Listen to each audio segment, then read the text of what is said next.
Good morning, everybody. Today we will see a poem that is Bengal Sailors. That particular poem is composed by Sarojini Naidu.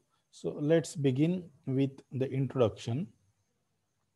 Sarojini Naidu was born in Hyderabad to a highly educated Bengali family. As far as Sarojini Naidu's birth is concerned, she was born in Hyderabad to in a well-educated Bengali family. She was sent to England to study in university. So the family was highly educated. That's why family decided to send Sarojini Naidu to England to study in university, or we can say to take the higher education from university. There, she met Edmund Gosse and showed him some of her poems. While she was studying in the university at that time, she encountered, or we can say she met Edmund Gosse, and she shown some of her poems to Edmund Gosse. He encouraged her to write on Indian themes, and when she saw her poems to Edmund Gosse, at the same time Edmund Gosse inspired her, encouraged her to write some of the poems on Indian themes, or we can say to write some of the things on Indian themes. Henceforth, she anchored her poetry in the culture of India. And the very moment she decided to write poetry in the culture of India, she was an active participant in India's freedom movement and was elected president of the Indian National Congress in 1925. So further, she worked as an activist as an active activist in the India's freedom movement. Moreover, she has got elected as the president of Indian National Congress in 1925. She worked for women's education and franchise and campaigned against parda. Parda means that we can say isolation, social isolation. So she worked for women's education and franchise and campaigned against parda. म्हणजे त्यांनी she work for her entire life for women's education, स्त्रियांच्या शिक्षणासाठी कार्य त्यांनी केलं.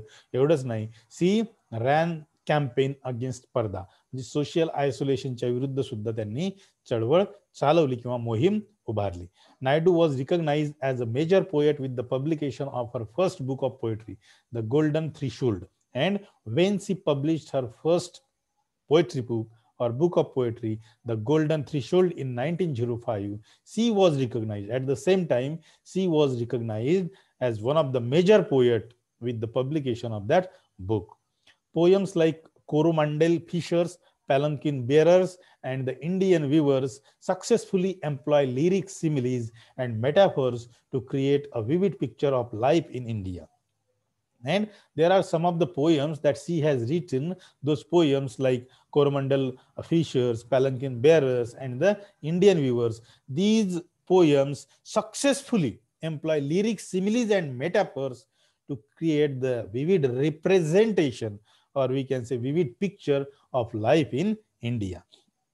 This particular poem, Sailors, is from her second collection, The Bird of Time. And this particular poem, Bengal Sailors, is taken from her second collection, The Bird of Time, which was published in 1912. The poem captures the familiar sight of a Bengal sailor at a fair and the array of colors and designs they carry. So, in this poem, what poetess has done, that she captures the familiar sight of the Bengal sailor at the fair and the orderly arrangements of colors and designs they carry. Whatever designs, whatever bangles they carry on their head, all these things has been described in this poem by the poetess. So let's start our poem.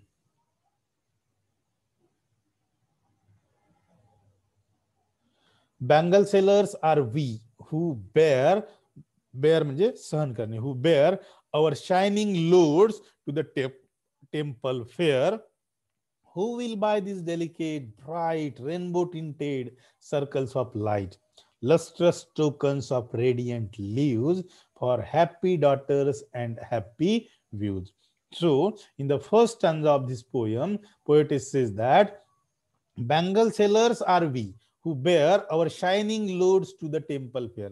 Means we are the bangle sellers. We are, who are we? We are the bangle sellers, and we bear our shining loads to the temple fair. And we have the load on our head. And while carrying that load on our head, we are going to temple fair because we are the bangle sellers, and that's why we are bearing the weight or the load of that our shining load, the shining load of our bangles we carry to the temple fair.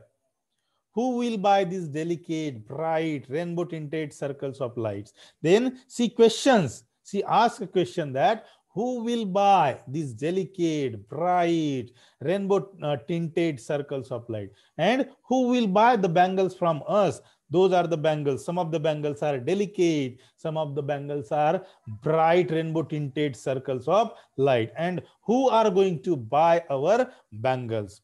Lustrous tokens of radiant leaves. Means some of the bangles we have, those are shining, those have glows, and some of the bangles we have delicate, some of the bangles are bright rainbow tinted, and some of the bangles are lustrous tokens. They are the lustrous tokens. Bangles are the lustrous tokens of radiant leaves. Means बांगड्या हे चमकण्याचं किंवा ग्लोचं एक प्रतीक आहे. And those bangles are for happy daughters and happy views. And for whom or who can buy these bangles? Because means everyone can buy these bangles, every woman can buy these bangles, because we have bangles for every woman, every maiden, every girl. And these bangles are for happy daughters and happy views. आणि म्हणून आमच्या जवळ ज्या बांगड्या आहेत त्या आनंदी राहणाऱ्या मुलींसाठी आणि आनंदी राहणाऱ्या बायकांसाठी आहे. तर या स्टांजामध्ये कवयित्रीला हेच सांगायचं आहे की we are the bangle sellers and that's why we bear the shining loads on our head to the temple fair. To the temple fair म्हणजे आम्ही बँगल सेलर्स आहोत आणि बँगल सेलर्स असल्या कारणाने आम्ही शायनिंग लोड आमच्या डोक्यावर घेतो आणि तो लोड आम्ही त्या मंदिराच्या देवळाच्या जवळ असणाऱ्या यात्रेमध्ये घेऊन आम्ही तो लोड जातो. And then poetry asks a question that who will buy these delicate, bright, rainbow tinted circles of light? म्हणजे आमच्या जवळ ज्या डेलिकेट बांगड्या आहेत, डेलिकेट बँगल्स आहेत, ब्राईट रेनबो टिंटेड बँगल्स आहेत, सर्कल्स ऑफ लाईट्स आहेत, who will buy those bangles? कोण त्या बांगड्या विकत घेणार आहेत? Those bangles are the lustrous tokens of radiant leaves. म्हणजे ग्लो, जे लोक आनंदी राहतात, आनंदी लोकांसाठी म्हणजे आनंदी स्त्रियांसाठी, आनंदी मुलींसाठी त्या एक प्रकारचं शायनिंग टोकन आहे. And who will buy that bangles? And those bangles are for happy daughters and happy wives. त्या बांगड्या कोणासाठी आहे? तर त्या बांगड्या हॅपी डॉटर्स आणि हॅपी व्ह्यूज साठी आहे. ज्या मुली आनंदात आहे, ज्या बायका आनंदात आहे, त्या प्रत्येक मुलींसाठी, प्रत्येक बायकांसाठी आमच्या जवळ बांगड्या आहे. मग ती नववधू असो, मेडन असो, कुमारिका असो, म्हणजे म्हातारी स्त्री असो किंवा अर्धवयाची झालेली स्त्री असो, त्या प्रत्येक स्त्रीसाठी आमच्या जवळ बांगड्या आहे, असं कवयित्री सरोजिनी नायडू इथं सांगतात. So here I would like to stop. Rest of the poem we will finish tomorrow. Thank you very much for listening me patiently. Thank you.